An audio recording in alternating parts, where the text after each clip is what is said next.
जोर नजरियात मुसलमान औरतों के नहीं होते।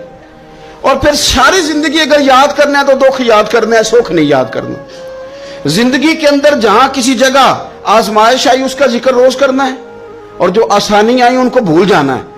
हजरत हाजरा को जनाब इब्राहिम खलीलुल्लाह अलैहिस्सलाम छोटा सा बेटा दे के वादिये गैर ज़ी ज़रइन में छोड़ आए, इतनी सी खजूरें, एक मशकीज़ा पानी का। उस खातून को वहां खड़ा किया, दूर दूर तक आबादी कोई नहीं, जंगल का समा है, परिंदे तक आके नहीं चहकते, कोई चीज नहीं दुनिया की। लेकिन ईमान इसको कहते हैं, ताकत इसको कहते हैं, कलमा पढ़ने के बाद खड़ा रहना और अपने तवक्कुल को मजबूत रखना इसको कहते हैं।